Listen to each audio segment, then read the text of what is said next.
Now from the news team that's covering the Carolinas, this is Channel 9 Eyewitness News at 11. Breaking tonight, 19 killed, several injured after a blast outside of a concert in England. An explosion went off and it threw me through the first set of doors. The horrific scene as thousands of people ran for their lives. And breaking tonight, the explosion outside that concert in Manchester, England is being investigated as terrorism. I'm Scott Wickersham. I'm Erica Bryant. Right now, we know at least 19 people were killed. And to give you an idea of where all this is happening, Manchester is about 200 miles north of London. It happened just outside the Manchester Arena, which is one of the largest in all of Europe, at around 10:30 p.m. their time, following an Ariana Grande concert. Right now, it is just after 4 a.m. there. Here's the latest that we have. 19 people confirmed dead in that blast. Now they're saying 59 people injured. CNN reporting that a man at the scene has been identified as a probable suicide bomber. So far, officials say nobody's claimed any responsibility for this. And just in the last hour, Manchester police offered their condolences. My thoughts are very much with those that have been injured and lost their lives and their loved ones at this terrible time. We are doing all that we can to support them. And tonight we have team coverage. We begin with Eyewitness News anchor Allison Lottis in the Breaking News Center with the updates that are coming in by the minute. Allison? Well, Erica and Scott, we've learned there was security, and people who attended that concert say their bags were checked on the way in, but this happened in the public area before those security checkpoints. The packed Manchester Arena was full of young people excited and happy after seeing Ariana Grande perform. The concert was over just a few minutes, and people were leaving when the blast ripped through the crowd in an area outside the venue. Social media has been flooded with videos of terrified concert goers scrambling to get out after the blast. We just sort of heard a very, very loud bang and just sort of saw everyone running and screaming, and so we kind of just try to follow everyone else out the building. Investigators are now trying to figure out if there are other planned attacks and if this person had help. Thank you, Allison. Now, we're told that the singer, Ariana Grande, is okay tonight. Just in the past 10 minutes, she tweeted this, quote, "Broken. From the bottom of my heart, I am so, so sorry. I don't have words." Now, we know her next performance is at least scheduled to take place on Thursday in London. Manchester Arena is one of the busiest venues in the world and the largest indoor arena in Europe. It can hold up to 21,000 people. For comparison, that is roughly about the same size as the Spectrum Center. Eyewitness News reporter Joe Bruno continues our team coverage now with the type of security changes venues around the world could see because of this. Joe? One security expert told me despite this happening thousands of miles away, the terror groups likely were trying to rattle American families with this attack. Ariana Grande, of course, is a huge pop performer here in the United States with millions of millennial followers. Security experts say whoever is responsible for this attack likely chose this setting because of Grande's huge Western following and her large young fan base. The Manchester Arena is a softer target. That means we will likely see several changes in the coming days. In the short term, there may be more law enforcement officers at sporting events and concerts. We also may see more bag checks for people entering the venues. Experts say police will be watching this closely to see if there are any terror groups trying to mimic this attack in other parts of the world. Law enforcement looks at the possibility of a copycat, the possibility that there are planned coordinated attacks. So in the short run, you will see likely increased security presence at our public transit and at public arenas and other private arenas around the area. Right now, the city of Charlotte has something called an extraordinary events ordinance. It gives police more leeway to stop suspicious people. It also allows certain items to be banned at major events like Speed Street, which is scheduled for this week. Council members are considering repealing it. So I've reached out to several council members to see if they are having any second thoughts about this. I've also asked the city manager's office if they will be declaring the Speed Street this week an extraordinary event. Reporting live inside the newsroom, I'm Joe Bruno, Channel 9 Eyewitness News. Joe, thank you. In the past 45 minutes, the Department of Homeland Security tweeted out that it has no information to indicate a specific credible threat to music venues here in the U.S. and that it stands ready to assist our friends in the UK in all ways necessary. So far, we have not heard from President Donald Trump. He is in Israel right now, where the time is just after 6 a.m. All of this coming with Europe already on high alert for terror attacks. The most recent happened back in March when police at Khalid Mosoud rammed an SUV into a crowd near Parliament in the heart of London and stabbed a police officer. 4 people were killed there. Channel 9 will continue to monitor developments in this major story as they come in. We'll have updates throughout this newscast and at WSOCTV.com. Turning now to our other major story tonight, heavy downpours pushing into Charlotte right now, just in time for your morning drive. Our chief meteorologist, Steve Udelson, is pinpointing when the heaviest rain will be here. Steve. Erica, we just can't seem to get rid of the rain. The steadiest batch moved out. We've got some rogue showers now forming between Salisbury and Albemarle. Going to slide to the east in the next little bit. And look at this batch of showers pop up along the I-40 corridor. Rain rates here, an inch or more an hour. These are steady downpours. More rain is just now blossoming in the Atlanta metro as you work your way down to the south as well. There are several batches of rain. This pattern is not going to break anytime soon, my friends. Forecast overnight tonight. Watch the rain reform over the Charlotte area as we head into the morning drive. Yeah, Keith's going to be pretty active first thing tomorrow morning. As far as the drive itself, I'm forecasting ramping up rain chances with temperatures in the upper 60s. I'll show you when I come back in a few minutes the risk for flooding and how much more rain we'll see. The desperate search for a missing Uber driver police believe is in grave danger continues tonight. Marlo Medina Chavez has been missing since Saturday night. His family says that's when he left to drive for Uber and he never came home. Police are not saying if the 44-year-old picked up any fares or if they know. Today, homicide detectives took over that investigation. Developing tonight, no one has been arrested yet after Charlotte-Mecklenburg police say someone was shot this evening at a Northeast Charlotte park. One person rushed to the hospital from Howie Acres Neighborhood Park at around 6:45. At this time, we don't know the seriousness of the injuries. Police have not released a description either of the suspect. North Carolina Senator Richard Burr said in a statement tonight he's disappointed former National Security Advisor Michael Flynn will not cooperate in the Russia investigation. The head of the Senate Intelligence Committee says it's Flynn's right to use the Fifth Amendment, but insisted the committee will vigorously pursue Flynn's testimony and documents that were subpoenaed. New tonight, this Huntersville Target now considered a crime scene after a fire broke out there earlier this evening. We showed you pictures of smoke billowing inside that store earlier today at 5 and 6 o'clock. But new at 11, Eyewitness News anchor Liz Foster spoke to a woman who was inside that store at the time. And Liz, she told you she called 911. She did, Erica, and take a look right now at the soapy water that's coming out one of the side entrances to the store. Cleanup crews have been inside for about 90 minutes now after only police and fire investigators were in for several hours earlier.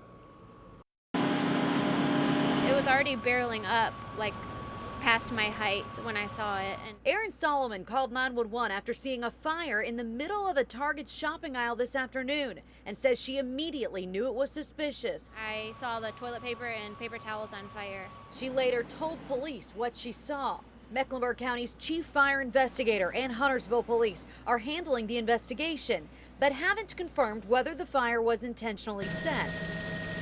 From Chopper 9 Sky Zoom, we could see many of the 36 firefighters from multiple agencies who responded on the ground and on the roof. They had the fire out within 45 minutes, but officials say there's heavy smoke damage and water damage from sprinklers. We're looking at a lot of damage inside that building. Medic treated 3 customers and 1 employee for smoke inhalation, but no one was seriously hurt.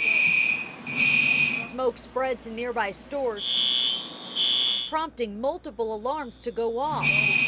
Several nearby shops ended up closing early. It definitely started getting hard to breathe, and I even started to feel it in my eyes a little bit. While many shoppers described the fire and emergency response as somewhat inconvenient, they're thankful no one was hurt. It would have been a much more unfortunate situation.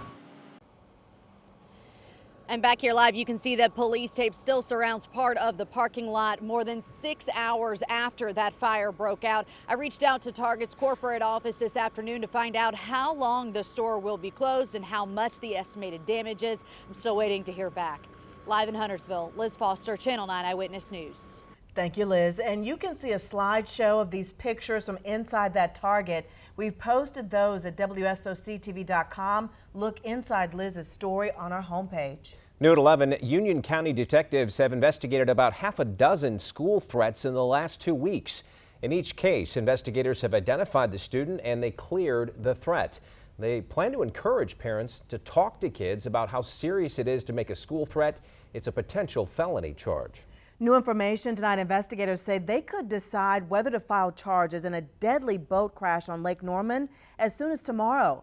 They say that 41-year-old James Foster was on a boat with someone when another boat hit him last week. He was thrown into the water and his body was recovered the next day. Officials say they are close to wrapping up this investigation. Tonight, concerned parents met with CMS leaders about the brand new proposed changes to the CMS redistricting plan.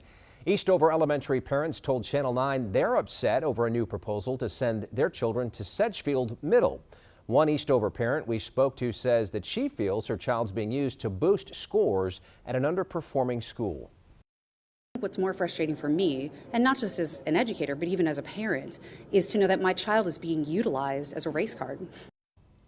Now, the board votes on student assignment on Wednesday. While it's not clear exactly what they're going to be voting on right now, they will take parents' feedback into consideration.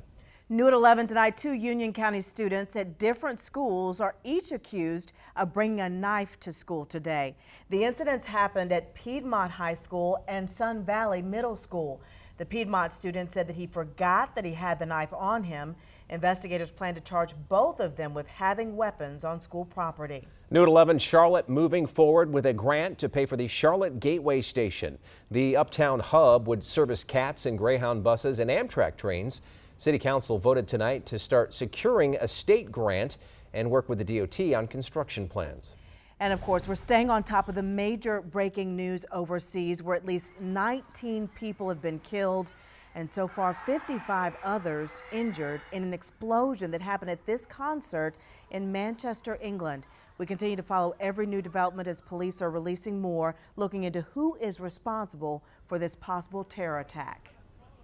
A little bit ago, I showed you the rounds of rain we're going to be up against over the next few days. When I come back, updated futurecast showing you how much more we'll see, and John Aarons will go over the flood threats.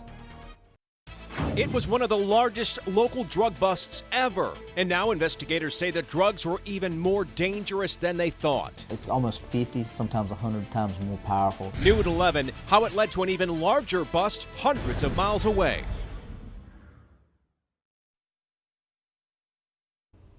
Right now, we're tracking another round of heavy downpours pushing into Charlotte in just hours. Our team of meteorologists will be back in a few minutes to pinpoint the dangerous conditions for your morning drive.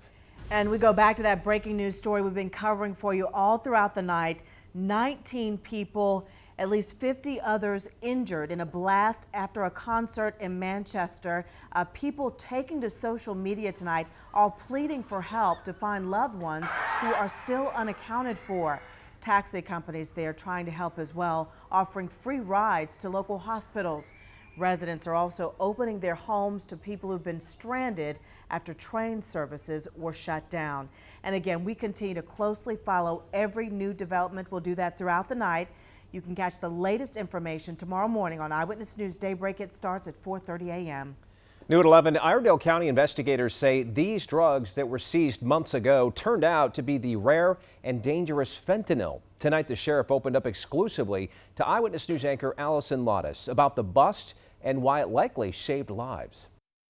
A paint can with a false bottom packed with thousands of pills. Channel 9 first reported the major Iredell County bust in November when a traffic stop on I-77 turned drug bust. Today, Sheriff Darren Campbell told me he's shocked. These 5,000 pills were disguised as OxyContin and were actually fentanyl, a drug up to 100 times more powerful and dangerous than heroin.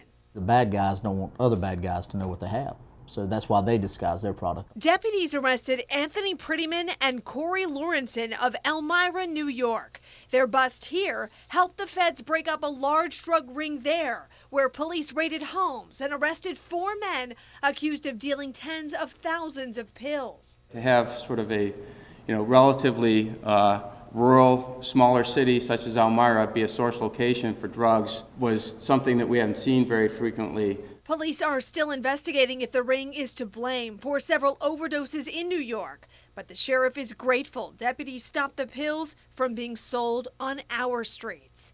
Over 5,000 pills taken off the street. Who knows what that could have led to or how many countless lives they saved. The sheriff tells me those pills were destined for Charlotte, a distribution city for the East Coast. Fentanyl is so powerful, had deputies touched those pills, they could have been seriously sickened. Thankfully, they take precautions and wear gloves for drug investigations. Last week, we spoke to local officers about how they prepare for fentanyl, and that was just days after an Ohio officer accidentally overdosed. Rock Hill Police told us every patrol is equipped with this kit that has items like booties, a mask, even a gown. Now let's check in with Steve tonight. He's tracking another round of rain getting ready to come on in. Steve? Yes, Scott, we just can't seem to get rid of these showers. They have been very pesky tonight. Look at that line lift north of I-40 on toward Highway 64. Very heavy rain now. This is in Alexander, western Iredell County. We've got some lightning with this. It's not severe. Winds aren't 60 miles an hour. There isn't large hail, but boy, you'll know when this rain's coming on down because you'll hear it in your roof. Moving north through Hiddenite in a few minutes. Taylorsville about 11:45. Sawmills and Hudson right around midnight. Look what's going on in Rowan County. We dried things out for a short time, and now all of a sudden blossoming showers from Salisbury to China Grove. That's going to slide onto the north and east across High Rock Lake. Rain in Stanley County actually now weakening as it works on through. Now, our futurecast calls for that rain Scott was talking about, pushing out of Georgia through the upstate and into the Charlotte area just in time for the tail end of the morning drive tomorrow. Keith will be here tracking that for you. But the bottom line is count on using rain gear. And why not download our free app from the App Store or Google Play Store? You'll know where the rain is and if there are any warnings for flooding. There's our futurecast, lunchtime tomorrow. Still wet off and on through the day. We may catch a bit of a break for the early evening drive, only to see more showers form across the high country as we head through the later evening. In Matthews, mid-70s. Keep that rain gear handy. Same story in Rock Hill. Highs will be in the mid-70s. There is the risk from any one of these showers and storms of some localized flooding. Same story in Pageland with highs only in the mid-70s. Wash, rinse, repeat. Same story on Wednesday. Clouds for sure, off and on showers through lunchtime, and watch as we head through the afternoon. Another round of storms gets going in the foothills, about in time for the evening drive, slides right through the Charlotte area, and by this time Thursday night, that rain slides on to the east. What about additional rain? And you know we've already seen 1 inch to 2 and 3 in some locations. How about another inch or so by this time tomorrow night? By this time Wednesday night, another inch, so we're talking about 2 or more inches of rain in many communities. That's why that app will come in handy. For more on that localized flooding threat, let's head over to John. Definitely the top concern that we have, Stephen, specifically since there's several kinds of flooding, flash flooding. That is our top concern, and that's one of the most dangerous because that rain can come in a very short amount of time and you can get a lot of it. Specifically, the areas we're watching, at least in the short term, are up in Cabarrus County, up near Harrisburg and Concord, where we picked up about 2 inches of rain in a matter of an hour and a half. Also parts of Lancaster County. What we're going to see with some of these storms, if they're able to produce maybe 2 to 2.5 inches of rain per hour, that's going to put us in a serious flood situation. We expect that to be localized, not everywhere, but certainly if your neighborhood gets about 2 inches in about an hour's time, that's certainly going to put you in a dire concern for flooding. For more on when we're going to finally settle things down, here's Steve. Well, John, I showed you the futurecast through Wednesday. It doesn't look any drier. Finally, by Thursday, we have just a few scattered showers as the last of the moisture gets out of here as we head toward Friday and the upcoming holiday weekend. How about highs back into the upper 80s? Plenty of sunshine, drier. Yeah, finally nice to be outside. 5-day forecast. Again, unsettled for a few more days, keeping temperatures down into the 70s. But boy, there's a ton of humidity in the air, and that's why we're seeing these downpours. A look into the weekend with your weekend always in view, and it's a biggie. Memorial Day weekend, the race coming up Sunday night. Right now it looks good. Highs will be in the upper 80s. Going to dry out just a little bit. Hopefully. All right, thanks, Steve. Yeah. Rounds of shots fired, putting innocent people in danger.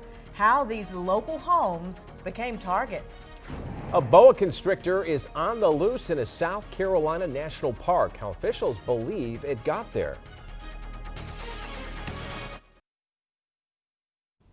And back now to that breaking news in Manchester, England tonight, where an explosion killed 19 and injured dozens at an Ariana Grande concert. Just as many of those young teenage fans were beginning to leave that arena, police are treating this as a terrorist incident. CNN is reporting that U.S. officials say they believe it was likely a suicide bombing. British Prime Minister Theresa May will chair an emergency government meeting tomorrow morning to address what is likely a terrorist attack.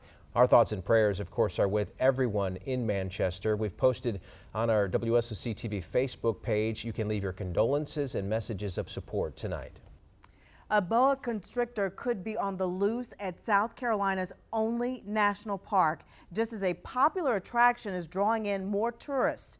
A boa constrictor loose. In a Facebook post, the Congaree National Park says a visitor reported releasing the snake last night from the park's boardwalk loop. Rangers say that boa constrictors are not native to the park and that release was illegal. All this comes as the park is extending its evening hours for the synchronized firefly season that brings more people than usual to the park every year. Good to see you. Today, off-season workouts continued for the Carolina Panthers. Monday marked the beginning of Phase 3 for organized team activities, mostly closed-door meetings. But tomorrow, the Panthers hit the practice field. It'll be the first time the guys take the field as a collective unit since last season's 6-10 finish. No live contact allowed, but the team can run various drills like 7-on-7 and 11-on-11. We won't see first-round pick Christian McCaffrey in Charlotte again until June 9th or 10th. The first Panthers OTA session open to the media will be Thursday morning. The Charlotte 49ers baseball team arrived in Biloxi, Mississippi. They're the 4th seed in the Conference USA tournament and begin play Wednesday. The team is carrying a 4-game winning streak into the conference tournament. They finished with 18 wins in Conference USA, the most since 1998. Charlotte takes on the 5 seed Louisiana Tech, a team they won 2 of 3 against during the regular season. The team says they're playing with something to prove. Kind of a chip on our shoulders because everybody, knows who we are, knows that we have potential to be good. It's just whether or not we can show consistency. We've all year preached, come together as one. Hoping to take some of this momentum, go into the conference tournament, win a couple games, and hopefully get to a regional. The Golden State Warriors looking to advance to their 3rd straight NBA Finals. First quarter, Steph Curry getting saucy. Behind the back, contact, buckets. No foul call. Part of a 13-0 run for the Warriors here. This layup puts them up 14 in the first quarter. Steph Curry scored 18 points in the first half. Warriors getting it done on defense, too. Check out the block by Kevin Durant. Warriors led by 14 at half. Currently under 2 minutes left to play. This game wrapping up on ESPN. It's in the bag. He looked like a windmill blocking that. Boom, boom. Hit it twice. That's unbelievable. Whatever it takes. All right. Thanks, Matt. Shots fired into several homes, narrowly missing people inside. How one neighbor says target practice turned ugly. In just the past 15 minutes, we learned the city manager does not plan to declare this year's Speed Street Festival in Uptown Charlotte an extraordinary event in light of tonight's attack in Manchester. Tomorrow, parking lanes along Mint Street between Martin Luther King Jr. Boulevard and 3rd will be closing at 5 p.m. for crews to set up. That 3-day festival begins on Thursday. Investigators have arrested 8 men accused of firing off stolen weapons and hitting several homes in Iredell County. One man told us his neighbors were target shooting and hit his house. When he yelled at them to stop, he says they fired more bullets. He says they caused damage to his home and nearly hit his 3-year-old daughter. They were shooting past my daughter. When asked to stop, and multiple rounds were fired, like targeting my family and I. Deputies say they seized 11 pistols and rifles, and 5 of those weapons were reported stolen. More than 500,000 people in the Charlotte area are struggling just to have enough to eat. More than 1/3 of them are children. Channel 9 is partnering with Second Harvest Food Bank for our 9 food drive. You can donate all non-perishable foods at any Showmars location, Ashley Home Store, Hendrick Honda, and ER Plumbing. We'll take one last look at how long we'll be dealing with these downpours when we come back. It's been a wet couple of days. And 2 more are on the way. Yeah. Off and on downpours through the day. Keep the rain gear handy tomorrow and Wednesday. We start to dry out Thursday, By late weekend of the weekend, it looks a whole lot better, back into the upper 80s with lots of sun. All right. Thanks for making us your choice for news tonight at 11 o'clock. Get the latest overnight news and updated forecast on Daybreak at 4:30 a.m.